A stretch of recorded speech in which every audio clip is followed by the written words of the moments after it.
नमस्कार साथियों, मैं कुलदीप भरतपुर हिंदी की कक्षा में आपका स्वागत करता हूं। जो हमारा टॉपिक चल रहा था वो था हिंदी भाषा एवं व्याकरण का सामान्य परिचय। हमने सबसे पहले हिंदी शब्द के बारे में चर्चा की थी, उसके बाद हमने भाषा के बारे में चर्चा की थी। आज की जो हमारा टॉपिक रहेगा वो रहेगा भाषा के बारे में। सबसे पहले मैं बात करूं कि सबसे पहले लिखता हूं मैं राष्ट्र भाषा, और एक होती है हमारी राज्य भाषा।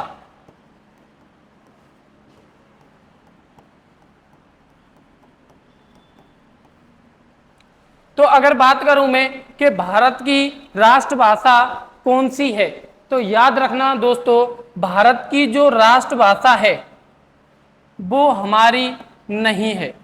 क्या नहीं है? हिंदी। यानी हिंदी जो है हमारे भारत की राष्ट्रभाषा नहीं है। क्या है? हिंदी हमारी कौन सी भाषा दोस्तों? राजभाषा है।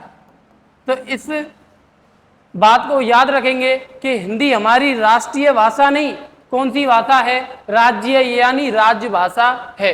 क्यों है? क्योंकि संविधान का एक नियम यानी संविधान के भाग 17 के अनुच्छेद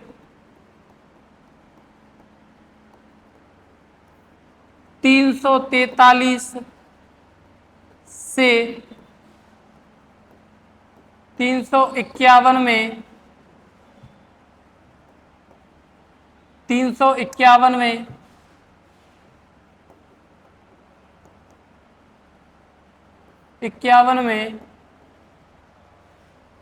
हिंदी को राजभाषा के रूप में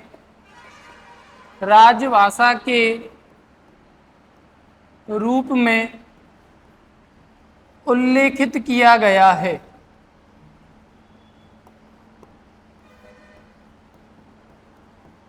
उल्लेखित किया गया है यानी संविधान के भाग 17 के अनुच्छेद 343 से लेकर 351 में यह उल्लेखित किया गया है कि हिंदी हमारी राष्ट्रभाषा नहीं, कौन सी है? राजभाषा है। हिंदी हमारी क्या है? राजभाषा। याद रखना दोस्तों कि हिंदी राष्ट्रभाषा नहीं, कौन सी भाषा? राज्यभाषा है। और भारत की राष्ट्रीय भाषा कोई सी भी नहीं है। हिंदी क्या है दोस्तों? राजभाषा है। किसके माध्यम से? के नोट डाल के यहां पर हम एक बात लिखेंगे कि संविधान के भाग 17 के अनुच्छेद 343 से लेकर 351 में हिंदी को राजभाषा के रूप में उल्लेखित किया गया है। इस विषय में आगे मैं बात करूं कि हिंदी दिवस कब मनाया जाता है दोस्तों, तो हिंदी दिवस मनाया जाता है हमारा 14 सितंबर को। कब मनाया जाता है दोस्तों?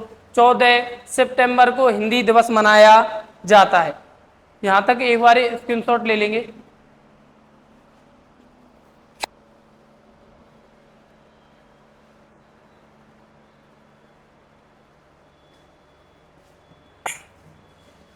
चलिए आगे हम बात करते हैं कि भारत में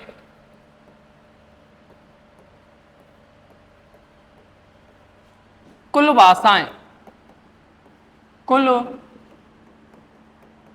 भाषाएं कितनी मानी जाती हैं दोस्तों? 22 भाषाएं मानी जाती हैं। कितनी भाषाएं मानी जाती हैं? 22 भाषाएं मानी जाती हैं। और संविधान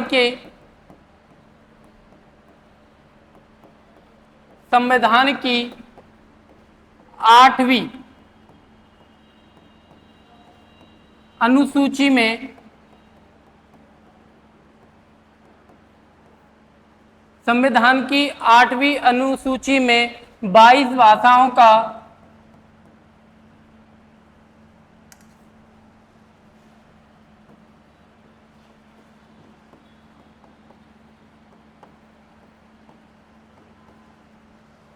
उल्लेख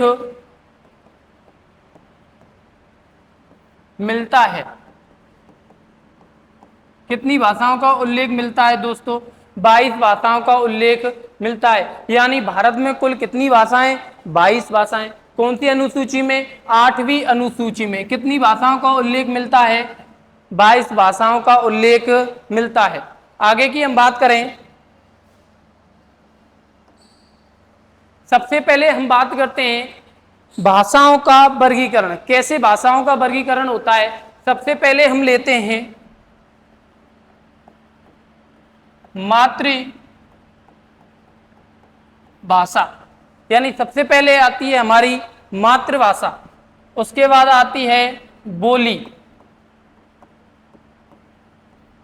और बोली के बाद आती है दोस्तों उपभाषा, और उपभाषा के बाद आती है दोस्तों राज्य भाषा, और राजभाषा के बाद आती है राष्ट्रभाषा,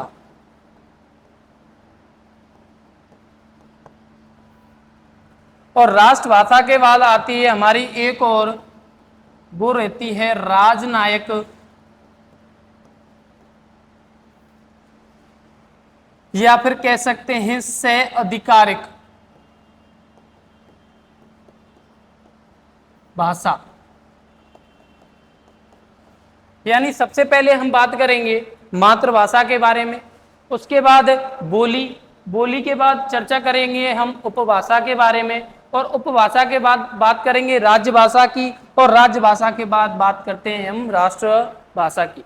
सबसे पहले मैं बात करूं कि मातृभाषा क्या है, तो मातृभाषा कहाँ बोली जाती है? घर परिवार में बोली जाती है। कहाँ बोली जाती है दोस्तों? घर परिवार में। यानी हम ऐसे भी कह सकते हैं कि राज्यभाषा हमारी मातृभाषा कहाँ बोली जाती है? घर परिवार में बोली जाती है। आगे मैं बात करूं बोली की, तो यह कहाँ बोली जाती है? यह बोली जाती है तहसील स्तर पर। तहसील स्तर पर। आगे मैं बात करूं उपभाषा की, उपभाषा इस तहसील स्तर पर थोड़े से अगर कामकाज बढ़ जाएं, या मैं यहां पर लिख सकता हूं कामकाज बढ़ जाएं, काम काज बढ़ जाए, यानी तहसील स्तर पर अगर कामकाज बढ़ जाएं तो वो क्या कहलाती है? उपभाषा कहलाती है। या फिर क्या हो जाए, कोई तहसील स्तर पर साहित्यिक रचना हो जाए। क्या हो जाए? साहित्यिक रचना हो जाए, तो वो क्या कहलाती है? उपभाषा कहलाती है। यानी बोली के बाद क्या आती है हमारी? उपभाषा। उपभाषा कब आती है? जब तहसील स्तर पर कामकाज बढ़ जाए या फिर कोई साहित्यिक रचना हो जाए। आगे मैं बात करूं राज्य भाषा की, तो एक राज्य में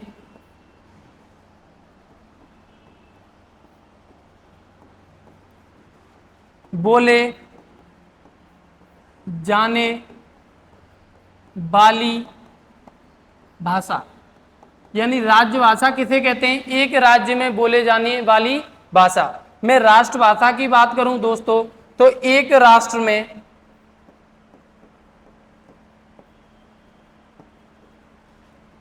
बोले जाने वाली भाषा।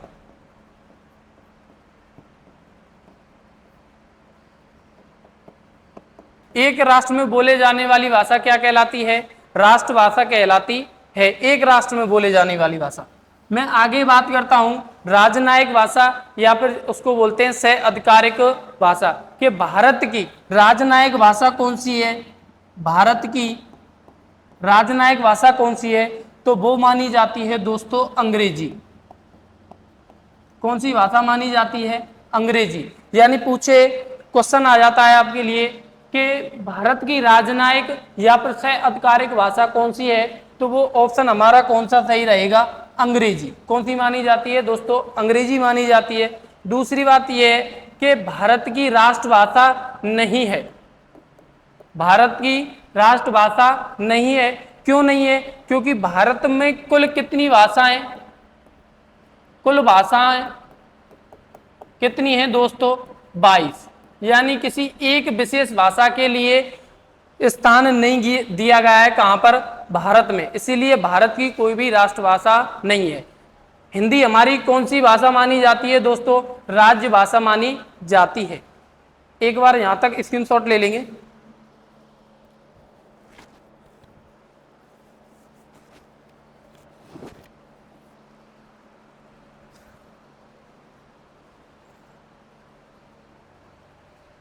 चलिए आगे बात करते हैं हम व्याकरण की।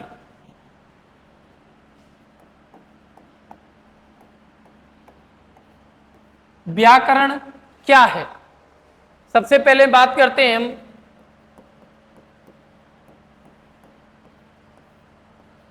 व्याकरण विधन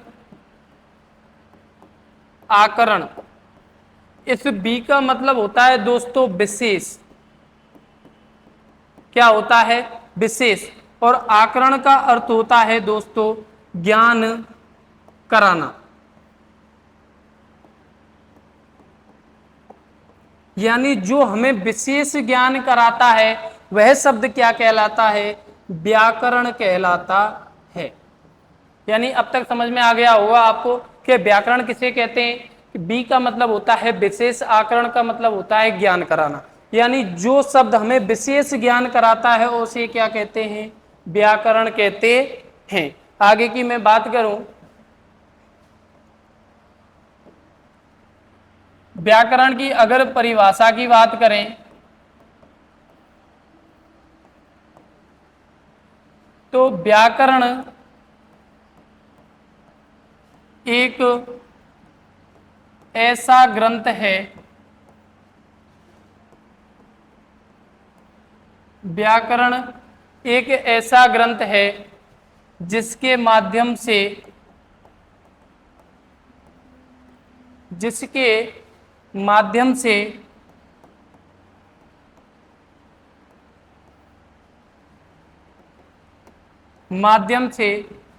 हम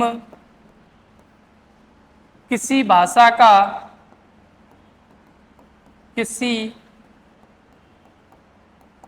भाषा का शुद्ध उच्चारण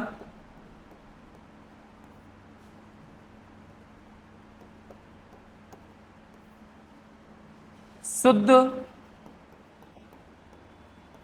लेखन और शुद्ध प्रयोग करते हैं, शुद्ध प्रयोग करते हैं वह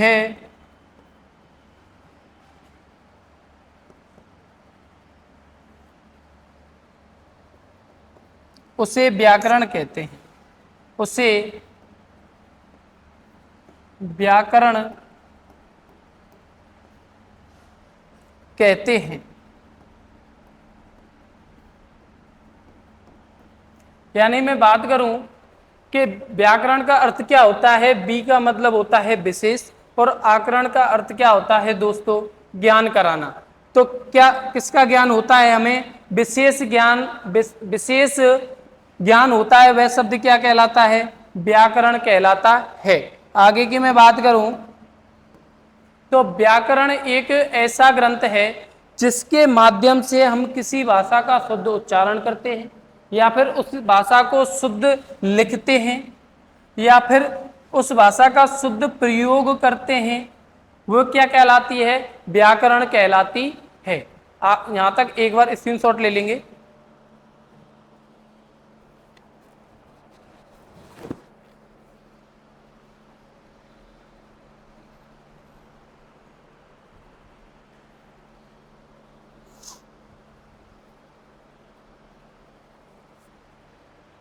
चलिए आगे हम बात करते हैं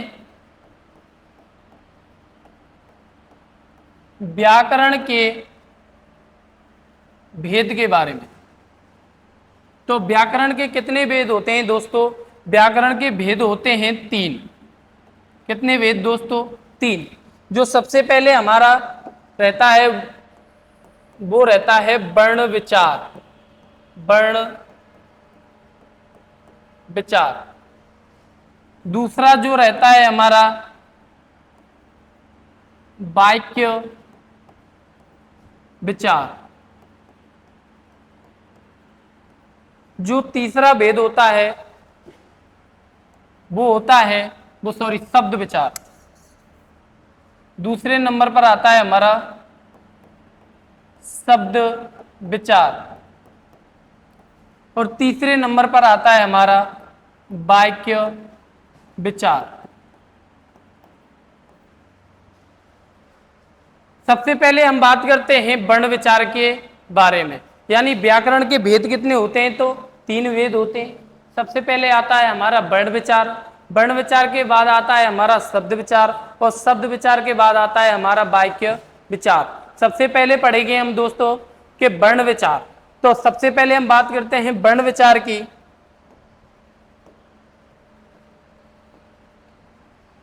तो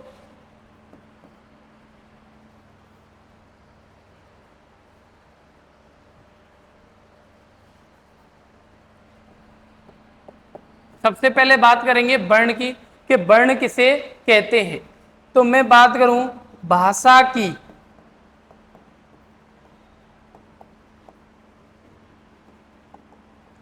सबसे छोटी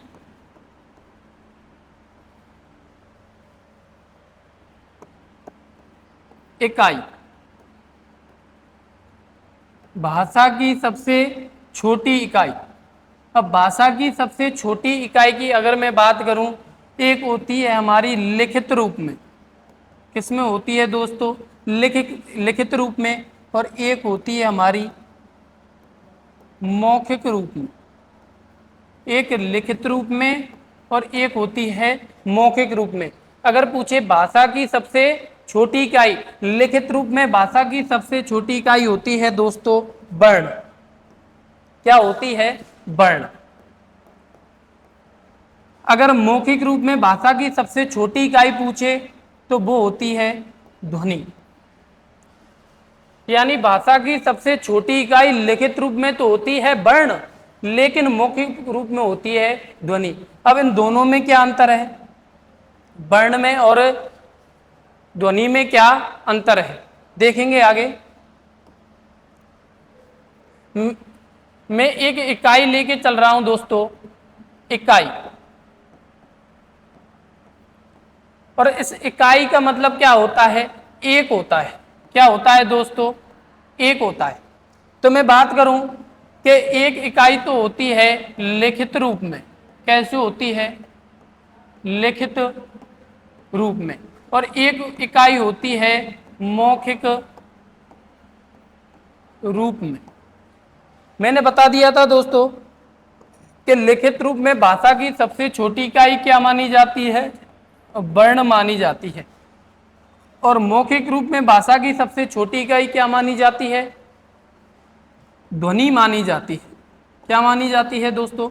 ध्वनि मानी जाती है। मैं अब इन दोनों में क्या अंतर है इसके बारे में चर्चा करेंगे कि वर्ण में और ध्वनि में क्या अंतर है। हम बात करते हैं, एक शब्द लिया है मैंने कमला। कौन सा शब्द लिया है? कमला। और कमला मैंने शब्द लिया है। अब मैं इसमें बात करेंगे, अब हम कमला शब्द में ध्वनि कितनी और कमला शब्द में वर्ण कितने, यानी हम वर्ण और ध्वनि में अंतर देखते हैं। तो ध्वनि कितनी निकल कर आ रही है दोस्तों? कमला। यानी ध्वनि कितनी आई निकल कर? 3। तो कमला शब्द में ध्वनियां कितनी? 3। लेकिन अगर मैं वर्ण की बात करूं कि कमला शब्द में वर्ण कितने, तो वर्ण होते हैं कमला शब्द में 6। कैसे होते हैं दोस्तों? के धन ए, उसके बाद मैं धन ए, उसके बाद ले धन आ। कितने हो गए दोस्तों? 1 2, 3, 4, 5 और 6। तो अगर कमला शब्द में वर्णों की बात करूं तो कितने वर्ण? 6 वर्ण। और मैं ध्वनि की अगर बात करूं तो कितनी ध्वनियां? 3 ध्वनियां। आगे हम चर्चा करते हैं। एक शब्द लिया है मैंने यहां पर कमल, मैंने शब्द लिया है यहां पर कमल। अब मैंने कमल शब्द लिया है तो दोस्तों इसमें बताएंगे कि कितनी तो ध्वनियां, कितनी तो इसमें ध्वनि है और कितने इसमें वर्ण है। जल्दी से बताएंगे कमल शब्द में कितनी ध्वनियां और कितने वर्ण हैं। चलिए देखते हैं। मैं अगर कमल शब्द की बात करूं तो कमल, तो ध्वनियां कितनी निकल कर आई हैं दोस्तों? ध्वनियां निकल कर आई हैं हमारी 3। कितनी ध्वनियां? 3 ध्वनियां। अब हम वर्ण की बात करेंगे तो सबसे पहले इसका वर्गीकरण करेंगे किसका?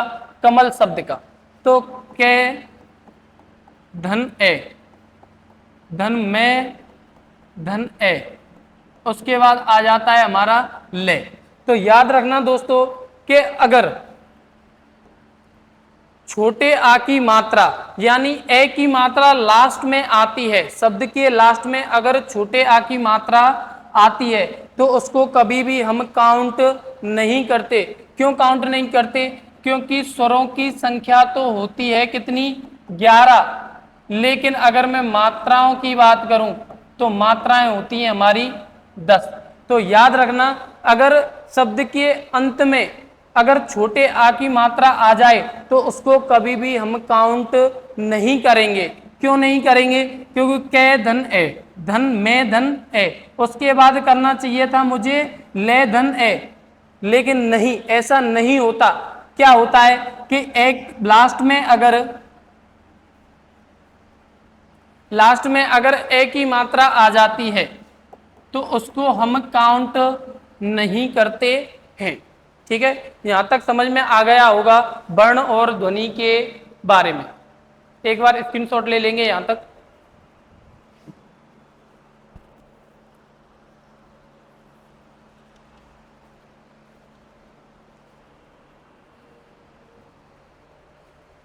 चलिए आगे मैं 2-3 शब्द बता रहा हूं आपके लिए, आप उसमें बताएंगे कि वर्ण कितने और ध्वनियां कितनी। मैं सबसे पहले लिख रहा हूं, एक शब्द लिखा है मैंने अनिल, एक शब्द लिखा है मैंने पवन, एक शब्द लिखा है मैंने सुजाता,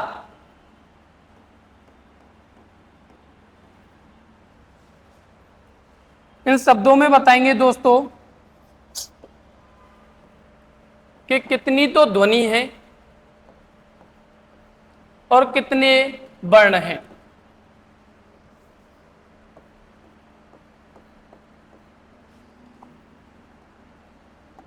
कितनी ध्वनियां और कितने वर्ण।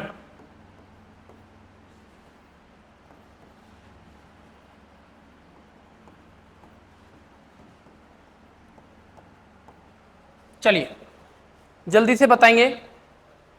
देखिए अगर मैं बात करूं अनिल शब्द की तो इसमें ध्वनियां कितनी निकल कर आ रही हैं दोस्तों? 3 ध्वनियां। कितनी ध्वनियां? 3 ध्वनियां। कितनी ध्वनियां निकल के आ रही हैं? 3 ध्वनि। मैं अगर वर्ण की बात करूं तो इसमें देखेंगे कितने वर्ण निकल कर आ रहे हैं। तो सबसे पहले ए, उसके बाद ने के बाद ई और ई के बाद आ रहा है हमारा ले। कितने वर्ण हो गए दोस्तों? 1, 2, 3, 4, यानी ए धन ने, धन ई, धन ले। तो कितने वर्ण हो गए दोस्तों? 4 वर्ण। कितने वर्ण? 4 वर्ण। क्यों? क्योंकि लास्ट में ए की मात्रा को हम काउंट नहीं करते हैं। ए की मात्रा को हम काउंट नहीं करेंगे। आगे देखेंगे दोस्तों, एक शब्द दिया है मैंने पवन। पवन शब्द में देखेंगे कितनी ध्वनियां दोस्तों?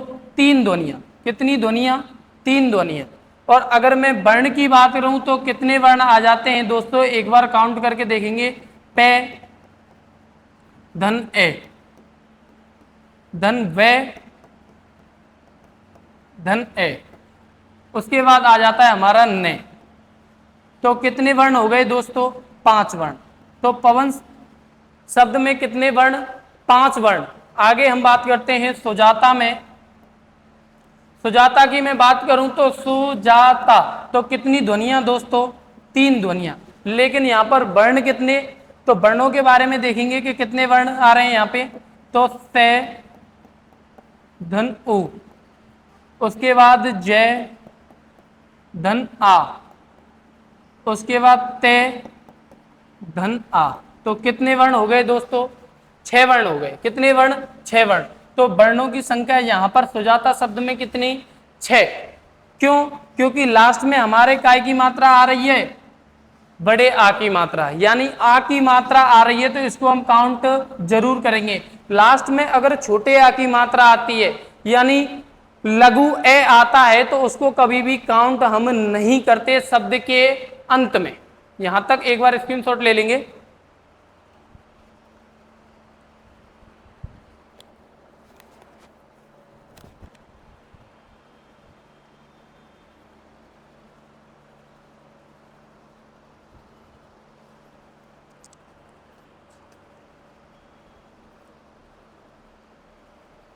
चलिए आगे की हम बात करते हैं। तो भाषा की सबसे छोटी इकाई लिखित रूप में वर्ण मानी जाती है और मौखिक रूप में ध्वनि मानी जाती है। आगे हमने वर्ण की बात की है, अब हम बात करेंगे शब्द के बारे में कि शब्द किसे कहते हैं। तो यहां पर लिखेंगे दोस्तों, वर्णों का सार्थक समूह, सार्थक समूह शब्द कहलाता है। यानी वर्णों का सार्थक समूह क्या कहलाता है दोस्तों? शब्द कहलाता है। जैसे उदाहरण में देखेंगे, मैंने यहां पर लिखा है पवन और एक शब्द लिखा है मैंने कमल। अब यहां पर क्या आता है दोस्तों? वर्णों का सार्थक समूह क्या कहलाता है? शब्द कहलाता है। तो यहां पर सार्थक समूह होगा तभी क्या रहेगा? शब्द रहेगा। मैं यहां पर बात करूं, मैं यहां पर लिख दूं बपन और इसका मैं बना दूं मकल, तो इनका अर्थ आ रहा है क्या निकल के? नहीं आता। क्योंकि ये कैसा समूह नहीं है? सार्थक समूह नहीं है। सार्थक समूह होगा तभी वो क्या कहलाएगा? शब्द कहलाएगा। तो मैं यहां पर एक नोट लिखेंगे,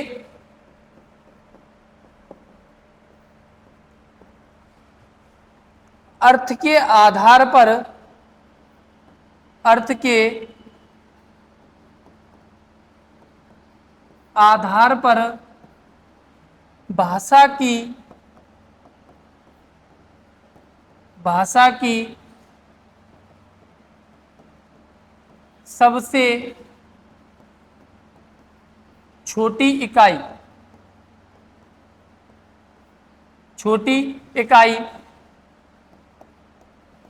शब्द कहलाती। क्या कहलाती है? शब्द कहलाती है। कि अर्थ के आधार पर भाषा की सबसे छोटी इकाई क्या कहलाती है? शब्द कहलाती है। यहां तक एक बार स्क्रीनशॉट लेंगे।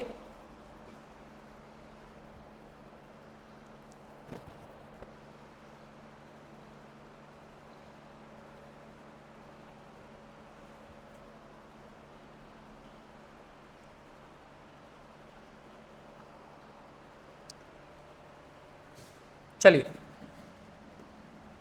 आगे हम बात करते हैं वाक्य के बारे में। वाक्य किसे कहते हैं? तो यहां पर लिखेंगे शब्दों का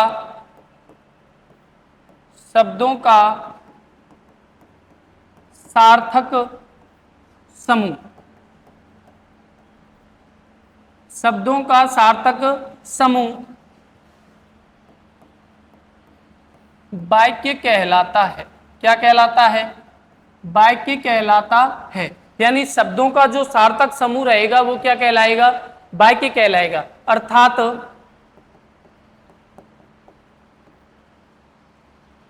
जब दो या दो से अधिक, दो या दो से अधिक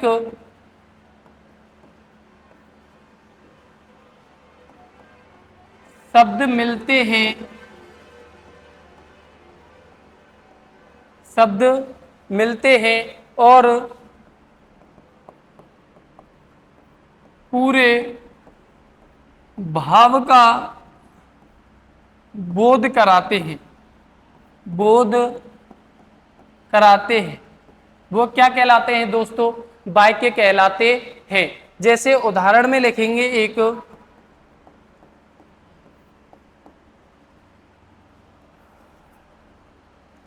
सत्य हमेशा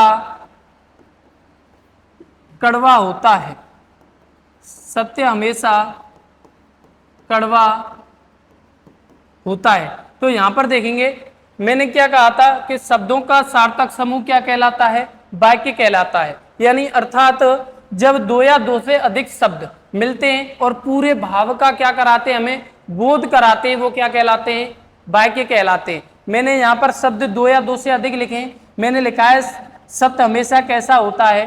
कड़वा होता है। तो इसका भाव निकल के आ रहा है, पूरे वाक्य का क्या निकल के आ रहा है? भाव निकल कर आ रहा है। अगर पूरे अर्थ का भाव निकल कर आए तो वो क्या कहलाता है? वाक्य कहलाता है। आगे एक और लिखेंगे, बच्चे मैदान में खेल रहे हैं, मैदान में खेल रहे हैं। बच्चे कहाँ खेल रहे हैं? मैदान में खेल रहे हैं। तो इस पूरे वाक्य का क्या निकल के आया है दोस्तों? भाव निकल के आया है। तो मैं आगे बात करते हैं हम, तो नोट डाल के एक यहां पर बात लिख देंगे कि भावार्थ के आधार पर, किसके आधार पर? भावार्थ के आधार पर भाषा की सबसे छोटी इकाई, यानी भावार्थ के आधार पर भाषा की सबसे छोटी इकाई क्या कहलाती है? वाक्य कहलाती है। क्या कहलाती है? वाक्य कहलाती है। आज तक के लिए इतना ही। धन्यवाद। मिलते हैं अगली कक्षा में।